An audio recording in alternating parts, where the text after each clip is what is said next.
All right, let's dive right into this explainer. Today we're unpacking a profoundly moving excerpt from a personal memoir that explores a concept I think pretty much all of us can deeply relate to: the family we choose. This isn't just a casual story about people who happen to bump into each other over the years. It's a real study of how specific, destined friendships can completely shape our life paths, anchor our realities, and honestly, heal our souls. We're going to look at the actual mechanics of lifelong friendship and how certain people transform from passing acquaintances into your undeniable destiny. So to really hook into our topic today, I want you to ask yourself right now, who is your chosen family? Just think about your own inner circle for a second. Did your closest friends arrive quietly? Or actually, was it more like a series of strange synchronicities? Maybe they arrived through pure destiny, the kind of connection that spans decades and literally becomes woven into your soul's story. Keep those specific people in mind because that is exactly the kind of rare, irreplaceable connection we're analyzing today. Part 1. Mark, the steady brother, a bond spanning nearly half a century. The author introduces us to Mark as someone who, right from the jump, brought this sincere humor, intelligence, and a really quiet, undeniable strength into their life. And you can absolutely feel the sheer weight of this 46-year timeline. It all kicks off with meeting a 15-year-old Mark, who was doing security with his friend Joe Lopez at the Montrose Festival. From there, we roll into the 1970s, where the author and their brother would spend extended periods just staying at Mark's family home, welcomed like they were actual sons. Then we jump to 1982, making morning pancakes during a New York City business trip. A bond forged as teenagers literally anchored an entire lifetime of shared experiences. Take, for example, this super specific, simple memory: broccoli with shredded Jarlsberg cheese. It's such a basic dish that Mark made, but it perfectly captures this universal truth that flavors just stay with us for life. And as the author points out, they don't stick around just because of the food itself, but because of the deep, enduring love behind it. It's that sensory memory of feeling completely 100% at home. Jumping back to 1982, we can really see how this builds into the magic of small, everyday moments. During that business trip to New York City, the author stayed at Mark's home and whipped up morning pancakes for Mark's kids, Rachel and Christopher. The wildest part? 35 years later, whenever the author's name comes up, Rachel still enthusiastically talks about those exact pancakes. It just goes to show you that true friendship isn't always about massive, life-altering gestures, right? It's about these tiny moments that compound over time and last a lifetime. But the foundation of this enduring connection wasn't just Mark. It was built on tremendous support from his entire family. During a shared chapter where both the author and Mark lived for a short bit in a New York ashram, Mark's parents offered this incredibly wise advice: "We will support you in your studies so you can get a degree." It was exactly what was needed at the time, and it successfully shaped Mark's future, as well as the author's own trajectory. And here is the truly crucial point. Mark didn't just share a welcoming home. He actively championed the author's curiosity.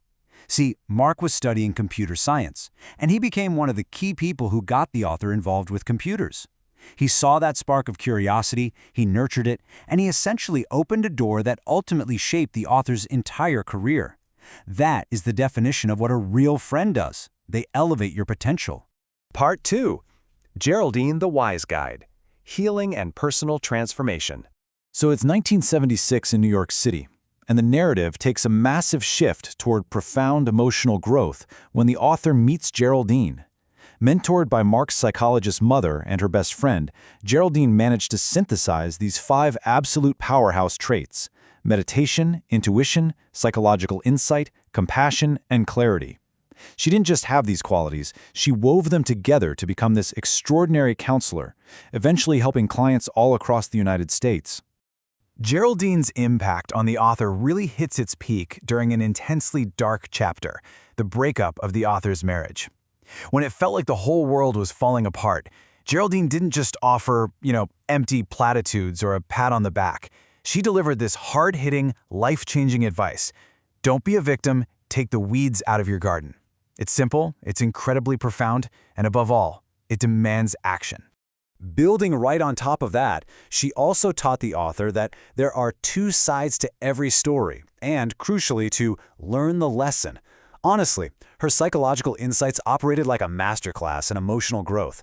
She was actively teaching the author how to refuse victimhood, process the pain, and truly transform. Her wisdom wasn't just comforting, it was actively healing. When we look at this chosen family as a whole, It's just amazing.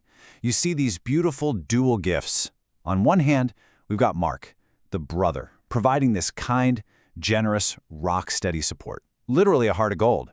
And on the other hand, we have Geraldine, the guide, offering compassionate, intuitive, and remarkably clear healing insight. Together, they provided the absolute perfect balance of unshakable loyalty and transformative wisdom. Part 3. The Ledger of Love, a 40-year partnership of destiny.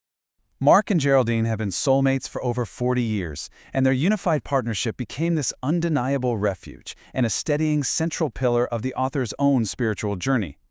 Which brings us to this deeply beautiful quote from the text referred to as Zoran's Whisper. Traveler, Mark and Geraldine were placed in your life as anchors, reminders that love can be steady, friendship can be sacred, and wisdom can arrive through the hearts of those who walk beside you. This philosophical climax is just a stunning reminder that the people who profoundly change us, they aren't accidents. They are anchors deliberately placed in our paths. Ultimately, what we're looking at in this explainer is a testament to pure gratitude, way beyond just fond nostalgia. It leaves us with these 7 profound, actionable life lessons forged through half a century of shared existence. Friendship is lifelong, kindness is a true form of strength, generosity is a spiritual practice, wisdom heals, love endures, family isn't only blood, and finally, some people are just destiny. These aren't just passing observations, they're the legacy of a life deeply shared. As we wrap up this incredible story of Mark and Geraldine, I want to leave you with one provocative final thought. Who is written in your own ledger? Who are the anchors in your life that have shown you that love can be steady and friendship can be truly sacred? Take a moment today to really appreciate those destined blessings. Thank you so much for joining me for this explainer. Keep learning, keep reflecting, and absolutely keep valuing the family you choose.